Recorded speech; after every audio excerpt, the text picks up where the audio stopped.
여러분 반갑습니다. 사도행전 말씀 묵상 시간입니다. 우리가 하나님의 위로를 풍성히 받고 또 우리도 누군가를 온 마음을 다해서 위로할 수 있기를 바랍니다. 위로란 마음을 나눠 주는 것입니다. 힘들고 지쳐 있는 이들, 고독한 이들, 상실감에 빠져 있는 이들, 깊은 절망을 그렇게 경험하는 이들에게 다가가서 마음을 좀 나눠 주는 것입니다. 그런 의미에서 위로라고 하는 것은 내 마음에 여백이 없다면 절대 누군가를 위로할 수 없습니다. 우리 마음에 여백이 있다는 것은 하나님의 사랑으로 우리 마음이 풍성한 상태를 의미합니다. 즉 하나님의 은혜와 하나님의 사랑을 우리가 체험하지 못한다면 우리는 누군가에게 위로자가 될 수 없습니다. 여러분, 물이 위에서 아래로 흐르듯이 하나님의 사랑이 우리에게 차고 넘쳐서 우리가 그 사랑을 맛봐야만, 체험해야만 우리도 누군가에게 그 사랑을 흘려보낼 수 있습니다. 이제 여러분, 사도행전 드디어 오늘 마감합니다. 참 시작하는 날이 있으니까 이렇게 끝내는 날도 있습니다. 함께 이 묵상의 여정 할 수 있어서 너무 감사했습니다.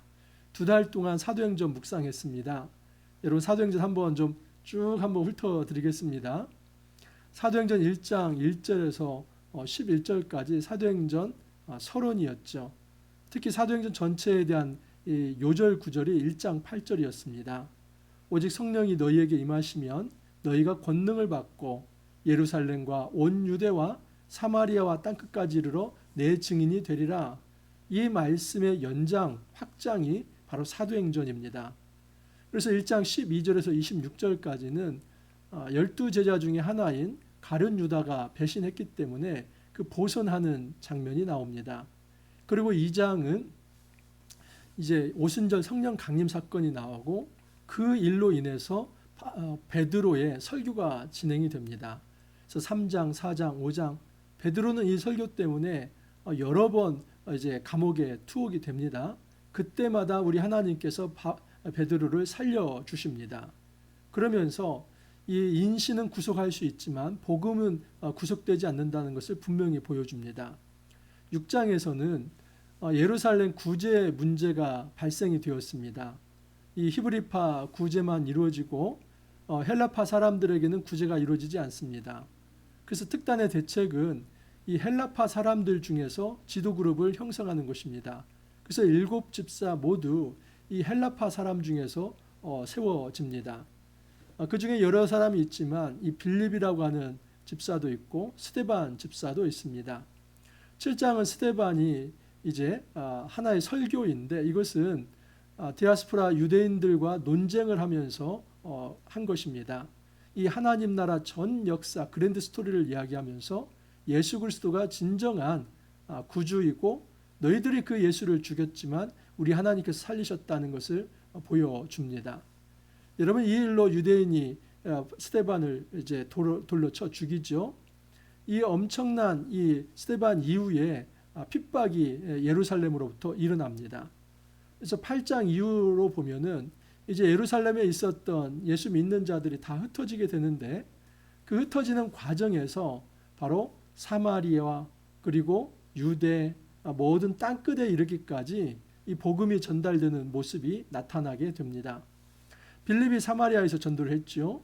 그리고 에디오피아 내시에게 전도합니다. 이게 8장의 모습입니다.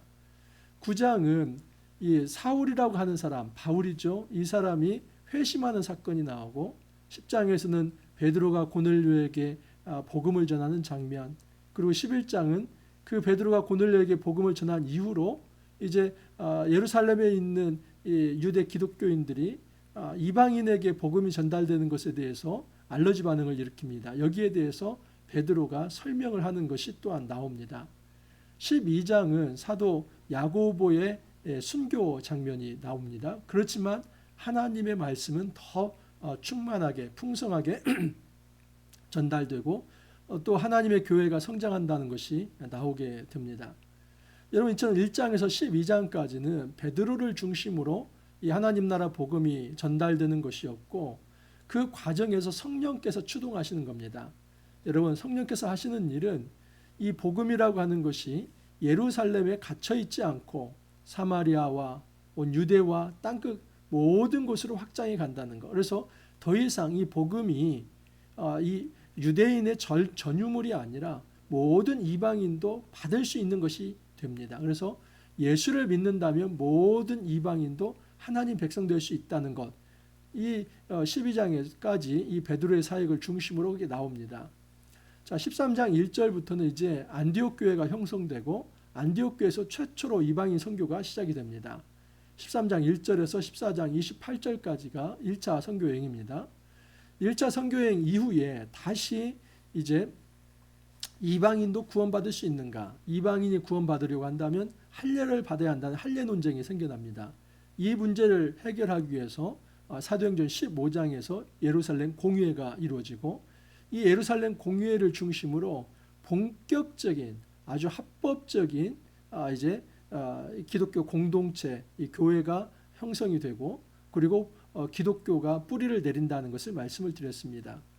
여러분 역사 속에서 예루살렘 공회는 기독교를 만들어내는 이 태생케하는 아주 중요한 회의다라고 볼 수 있습니다.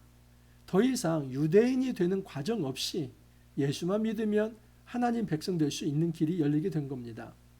13장 이후는 바울을 중심으로 이제 선교여행이 진행이 되는데 13장 1절에서 14장 28절까지는 1차 전도여행, 그리고 16장 1절부터 18장 22절까지는 2차 전도여행, 그리고 18장 23절에서 21장 16절까지는 3차 전도여행이 이어집니다. 1차 전도여행은 구브로섬 중심으로, 2차 전도여행은 이제 소아시아와 빌립보 그리고 데살로니가 그리고 이제 아테네 그리고 고린도까지 이어지는 이 전도입니다. 그리고 3차 전도여행도 마찬가지로 그 길을 따라서 다시 한번 방문을 하되 이 에베소 지역을 중심으로 복음이 전달되고 또 고린도 교회가 문제가 있었지만 든든히 세워져 가는 모습이 3차 전도여행에 나옵니다. 3차 전도여행을 마치고 이제 예루살렘으로 다시 돌아오게 됩니다. 그래서 21장 17절부터 26장까지가 이 예루살렘 투옥 과정인데 한 2년 이상 투옥되는 과정. 그 속에서 천부장 또 이제 유대 총독인 벨릭스 베스도 또 갈립 분봉왕인 이제 아그리빠 왕을 만나면서 신문당하는 모습. 신문당할 때마다 바울은 자기 변론을 하지만 그 변론 자체가 하나님 나라 복음을 전달하는 것이다 하는 것을 말씀을 드렸습니다. 그리고 드디어 이제 배를 타고 27장에서 로마로 향하는 것이었고 오늘은 이제 표류 중에서 바울이 그 뱃속에 있는 모든 사람들을 위로하는 장면입니다. 그리고 28장에서 드디어 로마에 입성하고 그곳에서도 하나님의 나라의 이 소망, 이 이스라엘의 소망, 이 예수 그리스도의 어떤 메시아 되심을 전파하는 것으로서 사도행전이 이제 마감이 됩니다. 하지만 28장은 열린 결론이죠. 이것이 완전히 끝난 역사가 아니라 이 사도행전의 역사를 열어놓고 우리가 사도행전 29장을 쓸 수 있도록 그렇게 마감을 합니다.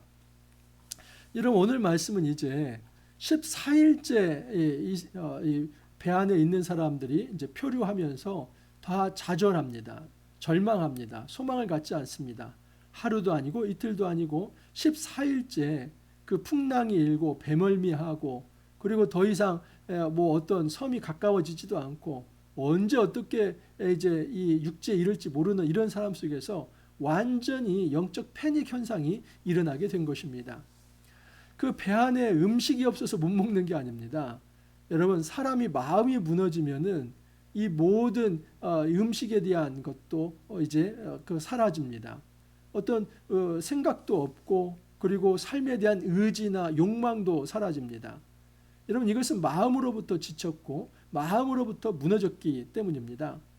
그런 그 배 안에 무너진 백성들을 향해서 바울이 위로의 말씀을 전달합니다. 21절 이하를 보면 여러 사람이 오래 먹지 못하였음에 바울이 가운데 서서 말하되 여러분이여 내 말을 듣고 글에 대해서 떠나지 아니하여 이 타격과 손상을 면하였더라면 좋을 뻔하였느니라. 여러분 바울은 미결수였고 바울은 이 백부장의 통제와 감시하에서 메인 존재이지만 지금 유일하게 영적으로 자유를 누리는 자가 바울입니다. 그래서 바울은 지금 쇠고랑에 매여 있지만 그의 영은 자유를 얻어서 모든 사람에게 이제 하나의 어떤 그 위로를 주는 사람, 그 사람들에게 안심하라고 말할 수 있는 그런 위로자로서 바울이 등장하는 모습을 보게 됩니다. 내가 너희를 권하노니 이제는 안심하라. 너희 중 아무도 생명에는 아무런 손상이 없겠고 오직 배뿐이리라.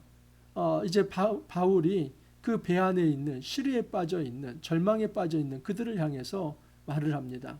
위로의 말입니다. 안심하라. 이 배에 손상이 있을지는 모르지만 생명 하나도 276명 모든 사람이 다 살아날 것이다 라고 이야기를 합니다. 자, 바울이 이처럼 다른 사람을 위로할 수 있었던 것은 들은 말씀이 있었기 때문입니다. 내가 속한 바 곧 내가 섬기는 하나님의 사자가 어젯밤에 내 곁에 서서 말하되 바울아 두려워하지 말라. 내가 가이사 앞에 서야 하겠고 또 하나님께서 너와 함께 항의하는 자를 다 내게 주셨다 하였으니, 바울이 어떻게 이렇게 확신을 가지고 배 안에 있는 사람들을 위로할 수 있습니까? 보통 사람은 할 수 없습니다.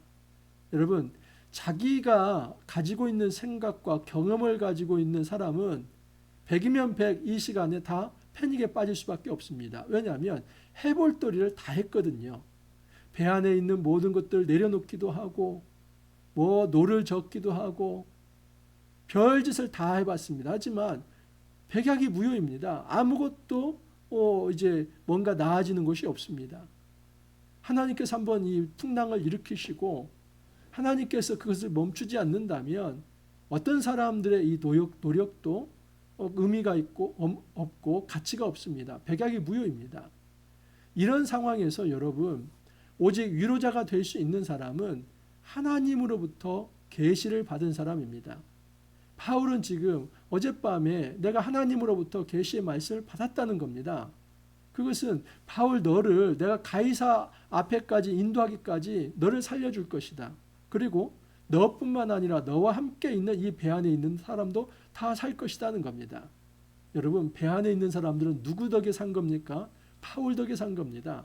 하나님께서 바울을 보호하기 위해서 배 안에 있는 사람들까지도 다 살려주신 것입니다. 그렇기 때문에 우리가 세상 사람들을 위로할 때는 내가 마음에 여백이 있어야 위로하는데, 그것은 하나님께로부터 들은 말씀, 하나님께로부터 들은 위로의 말씀이 있어야 우리도 누군가를 위로할 수 있습니다. 내가 지금 당장 죽겠는데, 내가 하나님으로부터 들은 위로의 말이 전혀 없는데 어떻게 누군가를 위로할 수 있겠습니까? 그러므로 우리가 진정 옆에 있는 사람을 위로하고 또 살리고 싶다면 먼저 하나님으로부터 위로의 말씀을 들어야만 합니다. 그러므로 여러분이여 안심하라. 나는 내게 말씀하신 그대로 되리라고 하나님을 믿노라. 이 바울의 믿음이 위로의 이제 근거가 됩니다. 바울은 믿었습니다. 하나님 말씀을 믿었습니다. 가이사 앞에 설 때까지 보호해 주겠다는 그 하나님을 철저히 믿었습니다. 하나님께서 구원해 주실 거라는 그 말씀을 믿었습니다. 이 믿음이 있어야만 누군가를 위로할 수 있습니다. 여러분, 확신이라고 하는 것이 어디에 생겨납니까? 이 믿음에서 생겨납니다. 말씀으로부터 오고 그 말씀에 대한 반응에 믿음이 있을 때에 내 안에 영적인 확신이 있고, 이 영적인 확신이 있어야 누군가에게 참된 위로를 줄 수 있다 하는 사실입니다. 열 나흘째 되는 날 밤에 우리가 아드리아 바다에서 이리저리 쫓겨다가 자정쯤 되어 사공들이 어느 육지에 가까워지는 줄을 짐작하고, 여러분, 이 바다에서 이 표류하는 배에서 만약에 사공이 없다면 어떻게 되겠습니까? 만약에 사공들이 이 거룻배를 이제 풀고 도망가 버리면 그 안에 있는 사람도 어떻게 됐습니까? 다 죽습니다. 왜냐하면 배를 움직일 수 있는 사람이 없기 때문입니다. 그런데 바울이 보니까 이 사공들이 거룻줄을 내려놓고 거룻배를 풀어서 도망가려고 합니다. 바울이 얼른 이 백부장에게 이야기를 합니다. 백부장은 아예 그 거룻배 줄을 끊어버립니다. 누구도 이제 더 이상 구명조 보트를 타지 못하게 한 것이죠. 그러면서 바울은 날이 새어가매 여러 사람에게 먹기를 권합니다. 여러분, 우리가 육체도 중요합니다. 영적으로만 깨어 있으면 우리는 괜찮다 생각하는데, 여러분, 우리의 영과 육이 긴밀하게 조합되어 맞물려 있습니다. 그래서 바울은 너희들이 이제 날이 새면 육지에 닿을 것이고 그곳에 안전하게 도착하려면 잘 먹어야 한다. 그래서 잘 먹게 합니다. 그리고는 어떻게 합니까? 남은 음식은 또 다 버리게 합니다. 배부르게 먹고 밀을 바다에 버려 배를 가볍게 하였더니, 여러분, 배를 가볍게 하기 위해서 마지막 있는 양식까지 버립니다. 이것은 지금 하나님을 철저히 의지하는 행동입니다. 지금 먹은 이유는 뭡니까? 이제 배에서부터 육지까지 헤엄치든지 어떻게든 이제 기력이 있어야 가기 때문에 그 마지막 힘을 다하기 위해서 한 끼 먹는 것이고, 나머지는 다 불필요합니다. 왜냐하면 그 짐이 많을수록 이 배가 위험할 수 있기 때문입니다. 이처럼 한 끼를 먹고 그리고 나머지는 버리는 이 모든 행위는 하나님을 향한 철저한 신뢰와 믿음이 없다면 불가능한 겁니다. 바로 날이 새면 하나님께서 결국 이 배를 육지에 대실 텐데, 그때 살아남기 위해서 할 수 있는 최선의 이제 어떤 행위다라고 볼 수 있습니다. 이것 자체가 믿음의 행위이죠. 41절을 보면 두 물이 합하여 흐르는 곳을 만나 배를 걸매 이물은 배의 앞쪽입니다. 부딪혀 움직일 수 없고, 그러니까 이물이 이 모래바닥이나 뭐에 딱 하나에 박혀가지고 움직이지 못하는 상황입니다. 그리고 고물은 큰 물결에 깨지니라. 고물은 배 뒤쪽이죠. 앞쪽은 이제 모래바닥 같은 게 파묻혀 있고, 뒤쪽은 이제 이 꽁지 쪽이 이 물결에 그냥 깨지는 그런 어떤 상황입니다. 그 속에서 군인들은 죄수를 다 죽이려고 합니다. 왜냐하면 죄수들이 도망가면은 그 이제 도망간 생명값을 이 군인들이 다 치러야 하기 때문에 군인들은 그렇게 하고 싶지 않죠. 그래서 아예 죽여버리려고 한 것입니다. 근데 그때에 백부장이 미결수이지만 그 죄수의 무리에 있던 이 바울을 살리기 위해서 죽이지 못하게 합니다. 그래서 다 상륙을 한데 구조된 사람이 276명이 구조가 됩니다. 이르게 된 섬이 바로 멜리데입니다. 이 멜리데는 이탈리아 반도 그 남쪽 끝에 있습니다. 이제 거의 다 온 겁니다. 표류해서 자기도 그 의지하지 않았지만 멜리데 섬까지 왔습니다. 하지만 거기서 과동을 해야만 합니다. 그래서 거기서 겨울을 나는데, 그때 다시 탄 배가 그들이 타고 왔던 알렉산드리아 배입니다. 그래서 그 알렉산드리아 배가 완전히 파손된 게 아니라 보수를 해서 그 겨울을 나고 다시 로마로 향하는 겁니다. 근데 그 과정에서 이 멜리데 섬에서 28장 3절 이하를 보면 그 이제 모닥불을 피워놓는데 불을 피우니까 그 속에서 독사가 있었던가 합니다. 그래서 독사가 뜨거워져 팍 올라와서 바울의 손을 이제 딱 이제 물어버립니다. 그때 사람들이, 야, 이 사람 진짜 죄수였나 보다. 이렇게 여기까지 건짐을 받았는데 여기서 죽는 거 보면 이 하나님이 이 사람 진짜 죄를 많이 졌기 때문에 죽이려고 하는 거다. 그렇게 생각을 했습니다. 근데 독사에 물렸는데도 독이 퍼지지 않고 멀쩡합니다. 그때에 다 그냥 이 사람은 신인가 보다 절을 하려고 합니다. 바울은 이제 그곳에서 하나님 나라 복음을 그가 가지고 있는 이 어떤 경험을 통해서 더 힘있게 전하지요. 그래서 그곳에서 이제 가장 높은 사람, 추장이라고 볼 수 있네, 보블리오라고 하는 사람이 있고, 그곳에서 영접을 받아서 있고, 보블리오의 부친이 열병과 이질에 걸렸는데 기도하여 낫게 합니다. 그래서 이곳 바로 그 멜리데 섬에서 한 석 달을 있게 되고, 또 알렉산드리아호 그 배를 타고 이제 다시 로마까지 오게 됩니다. 여러분, 로마에서는 그냥 마치 전셋집을 놓듯이 가택연금 상태에서 이제 재판을 기다립니다. 그래서 로마에서 2년을 기다리는데, 이것은 로마의 지하 감옥이 아니라 어떤 집을 새 놓아가지고 대신에 그 집 밖으로 나갈 수 없습니다. 미결수 상태이기 때문에. 근데 무엇은 허락했냐면 그 집에 누군가를 방문하는 것은 허락합니다. 그래서 로마에 있는 이 유대인들을 초청해서 그곳에서 하나님 나라 복음을 전하는 것입니다. 28장 20절을 보면 이러므로 너희를 보고 함께 이야기하려고 청하였으니 이스라엘의 소망으로 말미암아 내가 이 쇠사슬에 매인 바 되었노라.